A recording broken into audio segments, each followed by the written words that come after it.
ഇന്നലെ വെള്ളത്തിലിട്ട പച്ചരി ഉപ്പുമാവെന്നല്ല പച്ചരി ഉഴുന്നുമായിരുന്നു കേട്ടോ. എന്നിട്ട് അത് ഇന്നലെ അരയ്ക്കാൻ പറ്റാത്തതുകൊണ്ട് ഞാനത് ഫ്രിഡ്ജിൽ അതുപോലെ എടുത്ത് വെച്ചിട്ടുണ്ടായിരുന്നു. അപ്പൊ ഇന്ന് ഞാൻ അങ്ങ് അരച്ച് വെക്കാന്ന് വിചാരിച്ചിട്ട് അത് അരച്ചോണ്ടിരുന്നപ്പോഴാണ് ട്യൂഷൻ കഴിഞ്ഞ അപ്പുക്കുട്ടനെ കൊണ്ട് ചേച്ചി വന്നത്. இவங்க தமிழ் தான், தமிழ் பாடியே இருக்கு. அப்படிதானே? அப்படிதான் அப்படிதான்.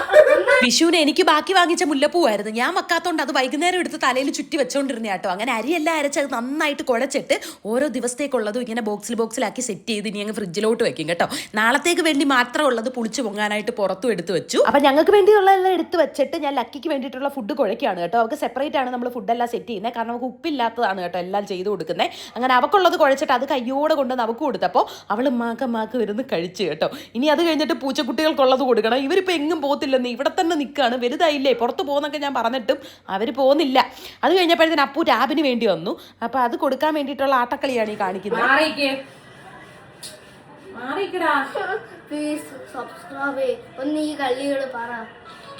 അവധിയായതുകൊണ്ട് ദിവസം 1 മണിക്കൂർ അവന് ടാബ് കൊടുക്കാറുണ്ട്. അതിനാണ് കേട്ടോ ഈ വന്ന് തുള്ളിക്കൊണ്ട് നിൽക്കുന്നത്. ചൂടായോണ്ട് ചേച്ചിയുടെ പുറം മൊത്തം ഇതുപോലെ കുരുത്ത് പൊങ്ങിയിട്ടുണ്ട്. ഇപ്പം എൻ്റെ കഴുത്ത് സൈഡിലും കുരുത്ത് പൊങ്ങിയിട്ടുണ്ട് കേട്ടോ. എന്ത് രസമാണ്. അയ്യോ ചൊറിഞ്ഞിരിക്കാൻ പറ്റും.